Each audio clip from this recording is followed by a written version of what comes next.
Strategi bisa dikopi, rezeki tidak bisa dipasta.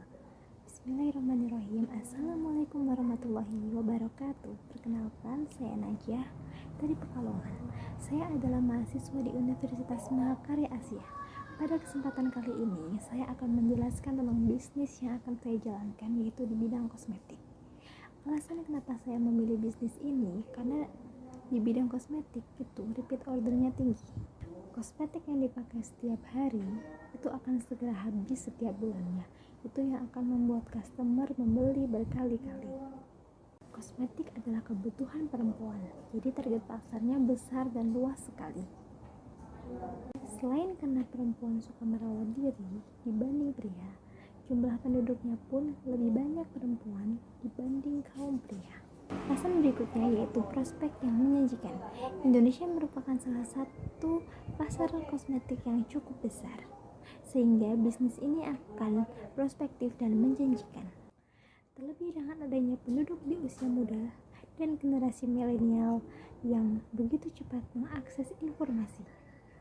Alasan berikutnya yaitu karena adanya dukungan pemerintah.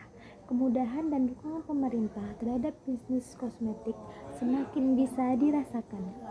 Kementerian Perindustrian menempatkan industri kosmetik sebagai sektor andalan sebagaimana tertuang dalam Rencana Induk Pembangunan Industri Nasional tahun 2015 sampai 2035. Dan dengan adanya dukungan kemajuan teknologi, pesatnya kemajuan teknologi dengan adanya berbagai macam platform digital dan media sosial membuat perkembangan bisnis kosmetik secara cepat, sehingga konsumen lebih mudah mengakses produk kosmetik yang dibutuhkan. Begitu pula dengan kami pemilik brand, lebih mudah mempromosikan produk ke target market.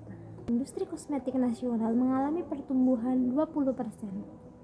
Kenaikan pertumbuhan hingga 4 kali lipat dari pertumbuhan ekonomi nasional pada tahun 2017 ini didorong oleh permintaan besar dari kosmetik maupun ekspor. Selanjutnya yaitu nama usaha yang akan saya gunakan dalam usaha ini adalah dengan nama saya sendiri. Nama ini adalah warisan dari keluarga yang artinya sukses. Jadi nama usaha yang akan saya gunakan adalah Najah Kosmetik. Dan jenis usaha yang akan saya jalankan ini adalah UKM atau usaha kecil dan menengah. Buat teman-teman yang belum tahu apa itu UKM, saya jelaskan sebentar ya. UKM adalah sebuah istilah yang mengacu ke jenis usaha kecil yang memiliki kekayaan paling banyak sampai dengan 200 juta, tidak termasuk tanah dan bangunan tempat usaha. Dan juga usaha ini berdiri sendiri. Menurut keputusan Presiden Republik Indonesia tahun 1998, pengertian UKM adalah kegiatan ekonomi rakyat yang berskala kecil dengan bidang usaha yang secara mayoritas merupakan kegiatan usaha kecil dan perlu dilindungi untuk mencegah dari persaingan usaha yang tidak sehat. Kriteria usaha kecil menurut Undang-Undang Nomor 9 Tahun 1995 adalah 1. Memiliki kekayaan bersih paling banyak sampai 200 juta, tidak termasuk tanah dan bangunan tempat usaha. Lalu yang kedua yaitu memiliki penghasilan tahunan paling banyak sampai 1 miliar. Dan ketiga yaitu milik WNI. Yang keempat yaitu bentuk usaha orang perorangan, badan usaha yang berbadan hukum atau badan usaha yang tidak berbadan hukum. Hubungan UKM dan ekonomi Indonesia. Di Indonesia, UKM adalah tulang punggung ekonomi Indonesia. UKM di Indonesia sangat penting bagi ekonomi karena menyumbang 60% PDB dan menampung 97% tenaga kerja. Tetapi akses ke lembaga keuangan sangat terbatas. Baru 25% atau 13 juta pelaku UKM yang mendapat akses ke lembaga keuangan. Pemerintah Indonesia membina UKM melalui Dinas Koperasi dan UKM yang berada di masing-masing provinsi dan kabupaten atau kota. Lokasi pertama yang akan saya garap yaitu di Pekalongan, karena banyak sekali target market yang perlu saya garap di kampung halaman saya sendiri. Lalu berikutnya saya akan ke kawasan Batu Nunggal, yaitu di Bandung. Ya, Selanjutnya yaitu target market. Target market saya yang pertama yaitu wanita karir, karena setiap wanita karir yang ingin pergi ke kantor, pasti mereka ingin tampil cantik, maka produk yang akan saya jual itu akan sangat membantu mereka. Target market yang kedua, target market yang kedua yaitu mahasiswi. Mereka pasti ingin terlihat tampil cantik saat pergi kampus atau pergi main, maka mahasiswi adalah target market yang paling gurih. Target market yang ketiga yaitu ibu rumah tangga. Saya ingin membantu para ibu rumah tangga agar bisa berpenampilan menarik di hadapan suami, karena itu adalah kunci keluarga harmonis. Target market yang terakhir yaitu pelajar, yaitu anak-anak yang sekolah dari SMP sampai SMA, karena biasanya mereka mulai memiliki permasalahan kulit, seperti mulai kulit kusam atau berjerawat. Maka produk-produk yang akan saya keluarkan akan membantu permasalahan mereka. Apalagi umur-umur seperti mereka adalah lagi ranum-ranumnya, ingin dipuji banyak orang. Selanjutnya adalah struktur organisasi. Yang pertama, owner. Yang kedua, admin medsos. Yang ketiga, customer service. Yang keempat, admin pengiriman dan gudang. Lalu yang kelima adalah admin keuangan. Admin medsos. Tanggung jawab admin medsos adalah mengunggah seluruh informasi terkait produk yang akan dijual dan mengupdate-nya setiap saat. Admin medsos juga perlu untuk membalas komentar dan personal message, juga menghapus dari akun-akun spam. Secara keseluruhan, tugas admin ini adalah memelihara segala yang berhubungan dengan semua akun medsos jualan. Selain itu, admin yang menangani sosial media harus mengikuti tren yang sedang terjadi. Namun, perlu diingat, tidak semua hal-hal yang sedang menjadi tren bisa menjadi referensi atau topik di akun media sosial. Lalu selanjutnya yaitu admin customer service. Admin ini bertanggung jawab untuk memberikan pelayanan kepada pelanggan. Biasanya menghandle beberapa tugas seperti menjawab segala pertanyaan pelanggan mengenai produk dan pembelian. Juga akan menjawab segala komplain dari pelanggan terkait dengan pemakaian produk, pembelian produk, dan juga pengembalian produk. Lalu, admin keuangan. Tugas dari admin keuangan adalah menangani pemasukan, pengeluaran, dan pengadaan stok barang. Selain itu, admin juga harus dapat membuat laporan keuangan mengenai segala kegiatan pembelian dan penjualan. Begitu pula dengan pemasukan dan pengeluaran barang secara periodik. Tidak jarang, admin juga dapat harus mengatur bagaimana pemasukan dan pengeluaran dapat dimaksimalkan atau diminimalkan. Lalu yang terakhir adalah admin gudang dan pengiriman. Admin ini bertanggung jawab untuk mengirimkan orderan ke pelanggan. Ini semua meliputi proses mengatur stok barang, pengemasan barang, dan juga mengirim barang ke kurir. Admin gudang juga bertugas untuk mengatur stok yang ada, sekaligus memantau dan mengontrol kualitas dari barang jualan.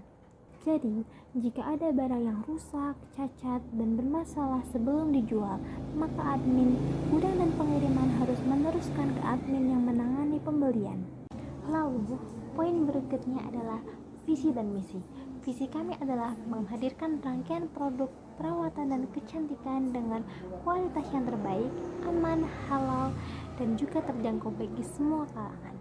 Lalu, misi kami yang pertama adalah untuk memberdayakan seluruh member secara global dengan pendekatan personal untuk membangun pribadi yang lebih baik dalam berbisnis dan bermasyarakat.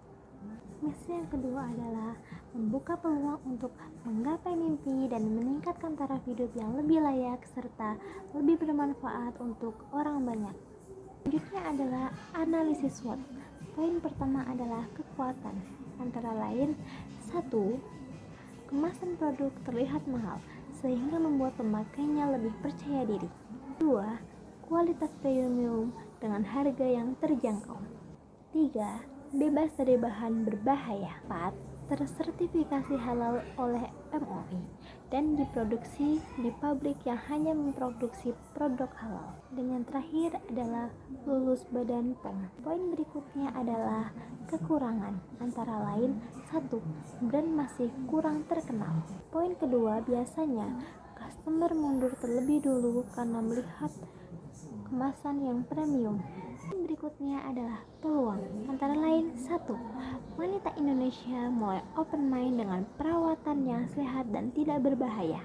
Islamic value yang diangkat di perusahaan ini akan menjadi sasaran yang tepat bagi muslimah pada khususnya. Berikutnya adalah hambatan, antara lain 1. Perkembangan penjualan tidak terlalu signifikan karena penjualan hanya melalui distributor dan agen dan tidak melalui retail. Hambatan berikutnya adalah banyak sekali pesaing yang terjun di bidang ini. Poin ketiga adalah banyak sekali kompetitor yang menjual dengan harga yang lebih murah. Poin keempat dari hambatan adalah konsumen yang semakin selektif dan kritis. Mari kita lanjutkan ke penjelasan berikutnya, yaitu persaingan dalam lingkungan bisnis menurut Port 5 Force. Yang pertama adalah ancaman pendatang baru. Ya, pesaing tidak hanya akan muncul dari kompetitor lama, tapi akan muncul pesaing dari pendatang baru. Masuknya pemain baru dalam industri akan membuat persaingan semakin ketat. Apalagi di bidang kosmetik ini banyak sekali yang ingin mengambil peluang. Karena ada pabrik yang menawarkan kerjasama dengan layanan private label. Itu pabrik yang membuat produk kosmetik, lalu kita bisa menjual dengan brand sendiri. 2. Ancaman produk pengganti. Adanya produk pengganti akan membatasi jumlah laba potensial yang didapat dari suatu industri.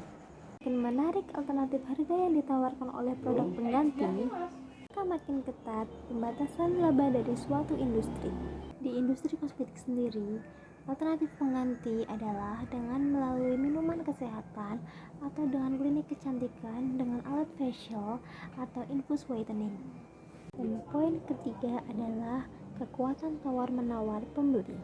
Daya tawar pembeli pada sektor industri berperan dalam menekan harga untuk turun, serta memberikan penawaran dalam hal peningkatan kualitas ataupun layanan lebih, membuat kompetitor saling bersaing satu sama lain.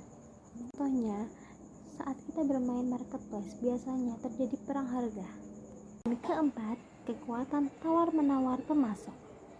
Pemasok dapat menggunakan kekuatan tawar-menawar terhadap pembeli dengan cara menaikkan harga atau menurunkan kualitas produk yang dibeli.